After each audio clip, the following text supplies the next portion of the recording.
We're going to take you to the spot of breaking news in a second. First, here's the news and Dan Byer. Breaking news from Fox Sports. ESPN, the first to report that the Denver Broncos and New Orleans Saints are in negotiations over draft pick compensation that would allow the Denver Broncos to hire Sean Payton as their next head coach. NFL Network also reporting the news. Doug, back to you. All right, let's go to my guy Brandon Cristal, who joins us. He's a Broncos insider on KOA in Denver. Brandon, when did you hear the news? In the last couple of minutes. My phone started blowing up. I think like a lot of us who cover the team, I spoke to somebody pretty high up in the organization yesterday, and then I put out, I don't say a meaningless tweet, but everyone's throwing out names like Jonathan Gannon and Mike Kafka and Brian Callahan, and I was told, look, they're not putting in slips for anybody else. They are focused on their group of initial candidates, and when we had heard that several of them have been told thanks but no thanks, you knew about the trip to see Jim Harbaugh again last week by Greg Penner. You knew they liked D'Amico Ryans, but Houston made a lot of sense there for personal and obviously professional reasons. And so Sean Payton was the biggest fish left unless you're going to pry Dan Quinn away from the Cowboys. So I think it was about hammering out compensation with the Saints. And it's my understanding that Mickey Loomis may actually be in town. The Pelicans play the Nuggets tonight. And so he just hopped along on the team plane, perhaps, or just coincidence. He wanted to see the Benson's other team, the Pelicans, tonight and sit face-to-face with George Payton, who's not at the Senior Bowl, as they probably hammer out the exact specifics of the trade, as well as put the finishing touches on Sean Payton's compensation package on that side of the house. So it's obviously going to be a very busy day. I'm hosting our night show, Broncos Country Night, and on my way into the studio, but the next 3 hours are going to be a little busier than I was planning leading up to it. Okay, so help me out with this. I'm sure the Broncos are going to say, we got our guy, this is the plan all along. But it feels like they wanted Payton previously, were told no. They wanted D'Amico Ryans. It feels like he just completed his second interview with Houston. Feels like he's going to Houston, not Denver. You have, I think, two other coaches who have turned down what we feel like it was the job initially, Dan Quinn being another one, of course, who chose to stay in Dallas. What really happened with the four candidates and what led them to Sean Payton? Well, I think part of it is that, look, Sean's the only guy of the 8 who has a Super Bowl ring of his own as the head coach. I know it's obviously been a few years now, but we know the regard that he is held around the league, around coaching circles, especially in terms of being an offensive, mastermind, if you will, or putting him in that group of offensive geniuses, that handful of coaches that you'd love to see run your offense. And so I think they went into it kind of with open eyes, but you had an initial committee that involved Greg Penner, who is the day-to-day CEO, his wife, Carrie Walton Penner, her dad, who wrote the bigger check, Rob Walton, who didn't even know the commissioner's name at the introductory press conference, as well as Condoleezza Rice and GM George Payton. So you had 5 people with really diverse backgrounds who look at things differently. And I think some of them came away from the Sean Payton interview feeling one way. Some came away maybe confirming what they thought. Maybe some were surprised. But I think they had other candidates. They all kind of had their own dog in the fight to some extent. Rob Walton probably being the one that had the least invested, because Kerry Walton was around Jim Harbaugh and David Shaw at Stanford as well, like her husband was, and Condoleezza Rice, obviously. So I think when all the dust kind of settled, they probably went with maybe the obvious choice, in that Sean Payton is a Super Bowl winning coach who knows how to draw up really good offense, who, if anyone can fix Russell Wilson, it's perhaps Sean Payton. He got Jameis Winston, we'll put it, quote, back on track. And so maybe he's the guy, and he's certainly the biggest fish, if you will, or they said they wanted to take a big swing. D'Amico Ryans, I don't think would have been a big swing. He may become the next Kyle Shanahan or Sean McVay or Mike Tomlin, but he's not that yet. Sean Payton's going to walk in with a Super Bowl ring and remind everybody that he's the only candidate in the group that already has a Lombardi Trophy in his own personal trophy case. All right, Brandon, great stuff as always. Drive safely into work, and we appreciate you joining us on short notice here on the Doug Gottlieb Show. Thanks. I'll see you next week. Maybe Sean Payton and I will bum around Radio Row together. Awesome. We'll do that. Let's go to Dan Byer for an update. He also has all the details on what I believe is the compensation package. Yes. Here's the deal that would allow Sean Payton to coach the Broncos. Denver would get Sean Payton and a 2024 third-round pick from New Orleans.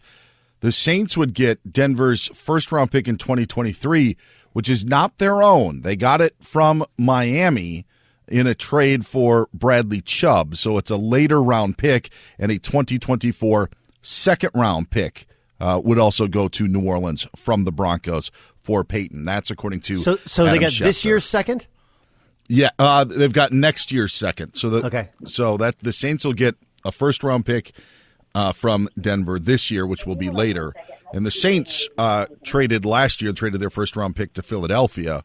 So there's a lot of movement. But that's the compensation: a first and a second for Payton, and a third, essentially, spanning over this draft and the next draft. There's also breaking news in Houston, Doug. DeMeco Ryans getting the Houston Texans job. Not a surprise, as the former Niners defensive coordinator will get a 6-year deal in Houston to coach the team that drafted him in 2006 as a second-round pick. He played 6 years in Houston, now becomes their head coach.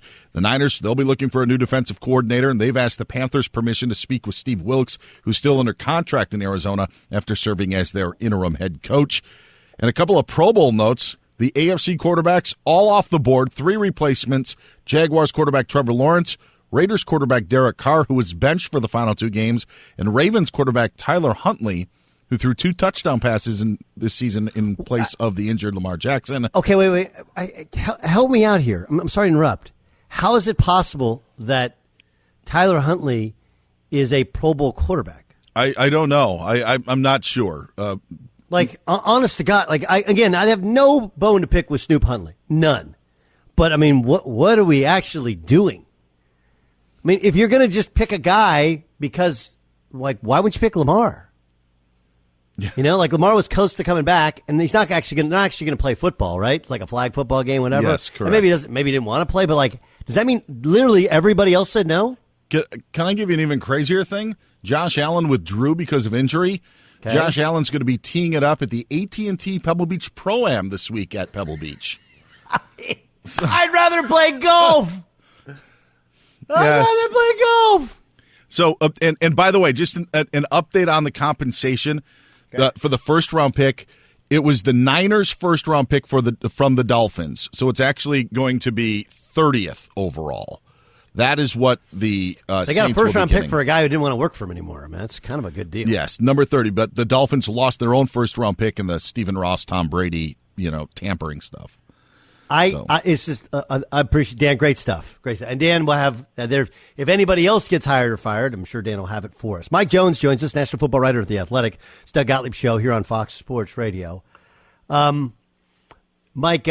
Sir Sean Connery once was in a dragon movie, Dragonheart, right?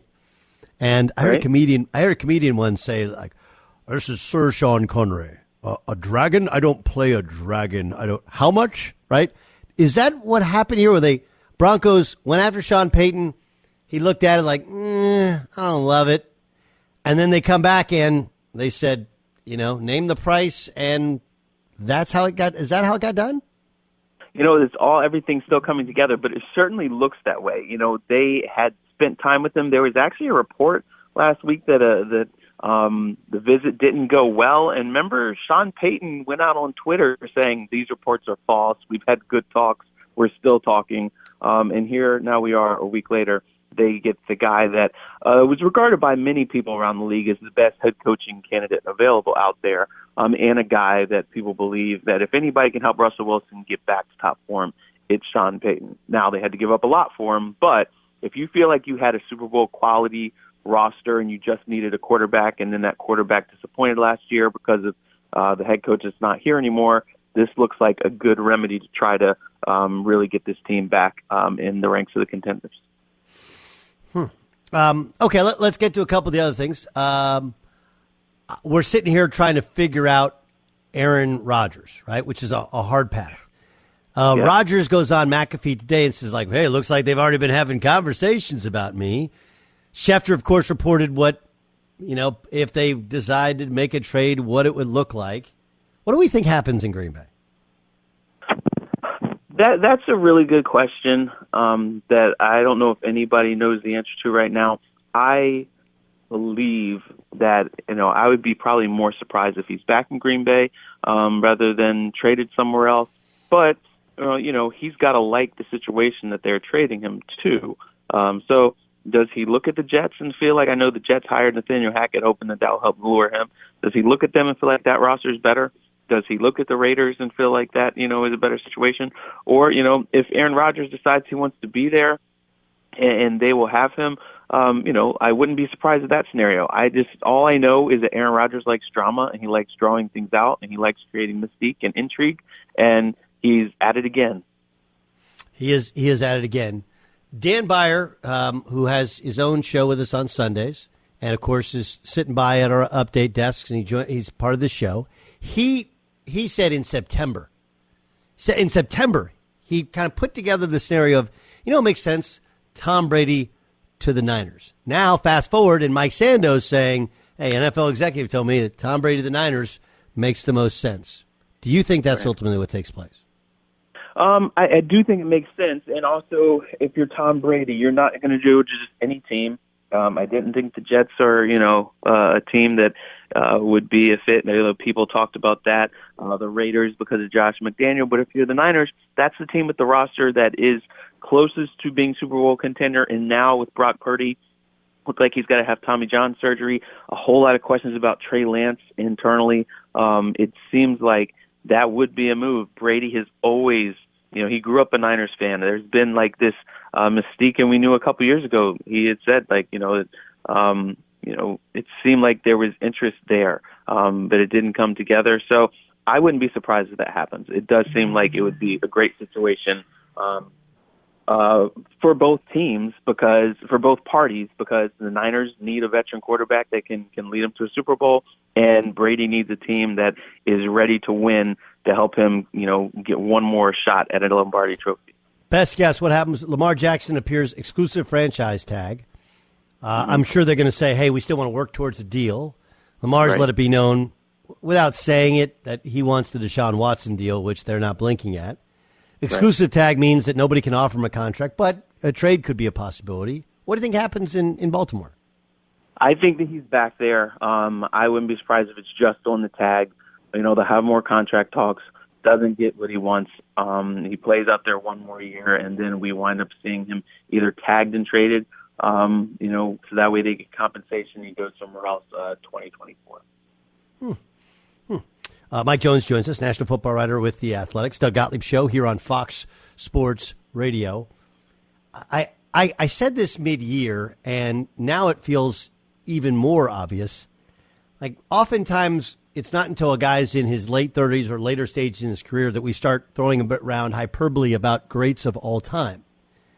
But you look at what Pat Mahomes is doing, where every year he's been a starter, he's been at least in the conference championship game. Now, with no name wide receivers to speak of, he's there again. Pat Mahomes wins the Super Bowl. Where are we with him in such an early stage in his career in terms of levels of greatness? Well, he's already the most talented quarterback that I think a lot of us have ever seen. The things that he's able to do, just the way that he makes it look so easy. Just a wizard out there. To be in the Super Bowl, to have a chance to win a second Super Bowl in 4 years, I think that you have to put him up there just knowing that already. There's only been 12 guys who won multiple Super Bowls. For him to I think he was the youngest to win one, and then to have another one here, if he's able to do so, he already puts himself in the conversations of the greats, because you feel like, hey, if he did this, a couple within, his first 5-6 years in the league, then, the future is bright for him to continue to do so.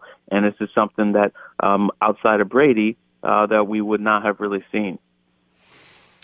I'm looking at the Eagles, and they just have a loaded roster. Now, it's fair to say they've played far and away the easiest schedule of anybody.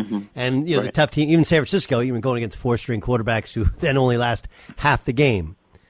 But, it's kind of remarkable how quickly this thing has been turned back into being a juggernaut. What's the lesson in the Philadelphia build that the rest of the league is going to take from it? I think that you really need to make sure that you arm your quarterback with a really impactful defense to help with takeaways, field position, keeping points off the board, and then you have to surround that quarterback with a talented offensive line and weapons. You cannot just throw him out there and expect that he's going to work magic and mask all the deficiencies. You look at this team, and they continue to invest in their offensive line, even though they retooled at quarterback. They continue to retool their defense. They've changed head coaches, but they've had some core guys that are still there on both of those offensive line and defensive line, and they made sure they had a strong run game. They've got their quarterback that's in place there. So that's the way you build it.